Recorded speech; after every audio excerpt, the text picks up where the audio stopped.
अब मान लीजिए कि हम मशीन डिजाइन कर रहे हैं मोड 2 एंड मोड 3 के लिए। तो जैसे कि हम आपको बता चुके हैं, यहाँ पर आपकी जो ग्रिड बनेगी वो 2x3 साइज की ग्रिड बनेगी। मोड 2 एंड मोड 3 के लिए जो ग्रिड बनेगी वो 2x3 साइज की होगी। तो हम ऐसा बोल सकते हैं यहाँ पर रिमाइंडर्स के जो पेयर होंगे वो 6 होंगे। तो इस मशीन में जो स्टेट्स हो जाएंगी वो टोटल 6 हो जाएगी। मान लीजिए number of A in W mod 2 is equal to 0 and number of B mod 3 is equal to 0। तो अगर आप इसके लिए मशीन डिजाइन कर रहे हैं तो चूंकि यहाँ पर मोड 2 है, मशीन मोड 2 है तो यहाँ पर 2 की साइकिल लेंगे, यहाँ पर मोड 3 है तो आप 3 की साइकिल लेंगे। तो इसके लिए डीएफए डिजाइन करते हैं तो आपकी जो ग्रिड होगी उसका साइज 2x3 हो जाएगा, या आप बोल सकते हैं। तो देखिए ये 2x3 या 3x2 की आपका एक ग्रिड है, ठीक है ना। अगर आप इसको इस तरीके से देख रहे हैं तो इस तरीके से ये हो जाएगा आपका 3x2, और अगर आप वर्टिकली देख रहे हैं तो ये 2x3 हो जाएगा, ठीक है ना। तो आपने एक ग्रिड बनाया है 2x3 का या 3x2 का, तो आप इस लैंग्वेज के लिए ग्रिड बना देंगे। ये मान लीजिए आपकी स्टार्टिंग स्टेट है। आपका ए पर क्या है, ए पर आपका मोड 2 है, यानी ए के लिए आपको 2 की साइकिल बनानी पड़ेगी। तो ए के लिए हमने 2 की साइकिल क्रिएट की यहाँ पर, ए और बी क्या है, बी आपका मोड 3 है तो बी के लिए हम 3 की साइकिल क्रिएट करेंगे। तो बी के लिए मान लीजिए हमने ये 3 की साइकिल क्रिएट की, B B B B B and B. अब जरा यहाँ पर हम रिमाइंडर्स के पेयर लिख रहे हैं। ये मान लीजिए हमारा फर्स्ट टर्म है आर ए और सेकंड टर्म है आर बी। तो बताइए यहाँ पर ए के लिए क्या मिलेगा, यहाँ पर इवन ए है, यानी आपका नंबर ऑफ ए अगर आप काउंट करेंगे और उसको 2 से डिवाइड करेंगे तो रिमाइंडर आपको 0 मिलेगा इस वाले स्टेट पर, ठीक है ना। और बी के लिए क्या है, बी के लिए भी रिमाइंडर आपको 0 मिलेगा, ठीक है ना। तो रिमाइंडर ए के लिए भी रिमाइंडर 0 मिलेगा, बी के लिए भी रिमाइंडर 0 मिलेगा, क्योंकि देखिए बी के लिए मोड 3 की साइकिल चल रही है, बी के लिए मोड 3 की साइकिल चल रही है। तो अगर आप इस स्टेट पर हैं तो आपके यहाँ पर जो नंबर ऑफ बी होंगे वो 3 के मल्टीपल होंगे और नंबर ऑफ ए जो होंगे वो 2 के मल्टीपल होंगे। इसी तरीके से इस स्टेट पर नंबर ऑफ ए आपके ऑड होंगे तो आपको रिमाइंडर 1 मिलेगा, लेकिन नंबर ऑफ बी जो होंगे वो आपके यहाँ पर इवन होंगे। जरा इस स्टेट को देखिए, तो इस स्टेट पर आपका जो बी है उसके लिए जो रिमाइंडर होगा वो 1 मिलेगा और ए के लिए रिमाइंडर आपको 0 मिलेगा। तो इस वाली स्टेट पर आपको 0 1 मिलेगा, क्योंकि अगर आप इस स्टेट पर हैं तो अगर आप नंबर ऑफ ए की बात करें तो नंबर ऑफ ए आपके यहाँ पर इवन होंगे, नंबर ऑफ बी जो होंगे वो आपके 3x+1 फॉर्मेट में होंगे।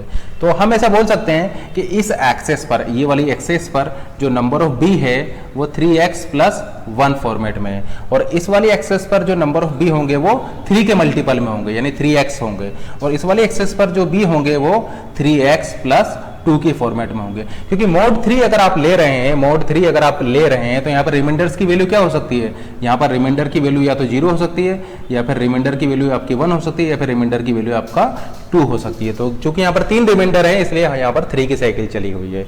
अब जरा इस स्टेट को देखिए, तो इस स्टेट पर जो आपके ए हैं वो इवन है, यानी आप ऐसा बोल सकते हैं कि आर ए की वैल्यू यहाँ पर 0 होगी, या फिर जो यहाँ पर नंबर ऑफ ए होंगे वो 2 के मल्टीपल में होंगे। तो ये मान लीजिए 2y है, और यहाँ पर जो ए होंगे वो ओड होंगे, यानी आप ऐसा बोल सकते हैं कि यहाँ पर आर ए की वैल्यू 1 होगी, या फिर आप ऐसा बोल सकते हैं कि 2y+1 फॉर्म में आपको नंबर ऑफ ए यहाँ पर मिलेंगे, ठीक है ना। तो बी जो मिल रहे हैं इस एक्सेस पर 3 के मल्टीपल 3x+1 3x+2 इस एक्सेस पर, और इस एक्सेस पर जो ए होंगे वो 2y यानी 2 के मल्टीपल में होंगे, और यहाँ पर ए जो होंगे वो ओड होंगे, यानी आप ऐसा बोल सकते हैं 2y+1 फॉर्म में होंगे। अब देखिए कंडीशन क्या है, कंडीशन हमारा है आर ए भी आपका 0 होना चाहिए और आर बी भी आपका 0 होना चाहिए। तो 0 0 किस स्टेट पर है, 0 0 केवल एक स्टेट पर है। तो हम ऐसा बोल सकते हैं कि आप इस लैंग्वेज के लिए जो डीएफए होगा वो ये हो जाएगा, तो इस लैंग्वेज के लिए जो डीएफए होगा वो ये हो जाएगा। चलिए रिमाइंडर्स के पेयर्स की बात करें तो यहाँ पर 0 1 हो जाएगा। यहाँ पर क्या है, यहाँ पर नंबर ऑफ ए आपका क्या है, नंबर ऑफ ए आपका 0 है, नंबर ऑफ ए आपका 0 है, लेकिन नंबर ऑफ बी क्या हो जाएगा, नंबर ऑफ बी आपका 2 हो जाएगा। तो इस वाली स्टेट पर आपका रिमाइंडर का पेयर हो जाएगा 0 2, ठीक है ना। देखिए रिमाइंडर आपका 0, तो ये वाली स्टेट हो जाएगी 0 0, इस वाली स्टेट पर आपको मिलेगा 0 1, और ये वाली स्टेट हो जाएगा आपका 0 2।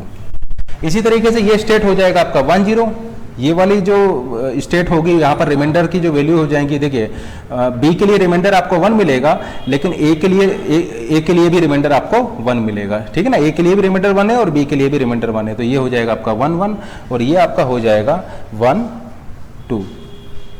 तो जैसे कि आप यहाँ पर देख रहे हैं, यहाँ पर ए के लिए हमने mod 2 लिया था, ए के लिए mod 2 लिया था, तो आर ए की वैल्यू 2 हो सकती थी, 0 और 1। और बी के लिए हमने mod 3 लिया था, तो बी के लिए 3 वैल्यू हो सकती थी, 0, 1 एंड 2।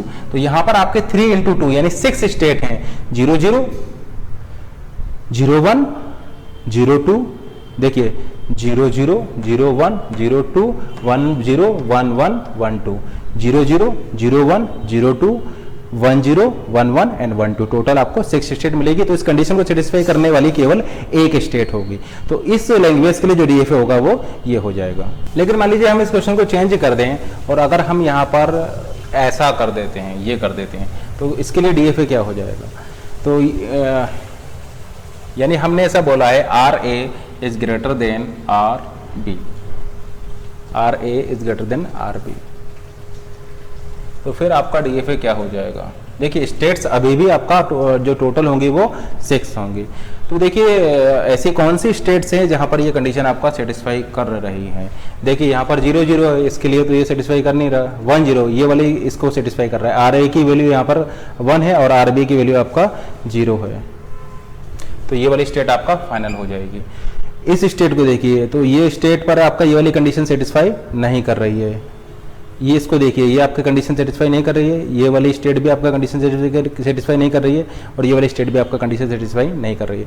तो फिर यहाँ पर जो आपका डीएफए बनेगा वो केवल ये होगा। अगर हम इसको चेंज कर देते हैं, यहाँ पर लिख देते हैं mod 3 number of B in W mod 3 is greater than number of A W mod 2, या फिर हम ऐसा बोल सकते हैं कि R B is greater than R A. तो फिर कौन सी स्टेट्स आपका फाइनल हो जाती है? यहाँ पर क्या चेंज हो जाता? देखिए स्टेट्स अभी भी आपका टोटल 6 होती, तो क्या ये आपका कंडीशन सेटिस्फाई कर रही है? ये वाली स्टेट आपकी कंडीशन सेटिस्फाई नहीं कर रही है। इसको देखिए, आपका आर बी की वैल्यू 0 है, आर ए की वैल्यू 1 है, ये कंडीशन भी सेटिस्फाई नहीं कर रही है। ये वाली स्टेट आपका कंडीशन को सेटिस्फाई कर रही है, तो ये स्टेट आपका फाइनल हो जाता, क्योंकि आर ए की वैल्यू 0 है और आर बी की वैल्यू 1 है। ये वाली स्टेट भी आपका सेटिस्फाई नहीं कर रही है। इस वाली स्टेट को देखिए, यहाँ पर आर ए की वैल्यू 1 है, आर बी की वैल्यू आपका 2 है, तो ये भी सेटिस्फाई कर रही है, तो ये भी आपका फाइनल हो जाती है। इसको देखिए, ये भी आपका सेटिस्फाई कर रही है, क्योंकि आर ए की वैल्यू 0 है, आर बी की वैल्यू आपका यहाँ पर 2 है, तो फिर आपका ये वाली स्टेट भी आपका फाइनल हो जाती। तो अगर लैंग्वेज आपका ये होती तो फिर आपकी 3 स्टेट फाइनल हो जाती, फर्स्ट, सेकेंड एंड थर्ड।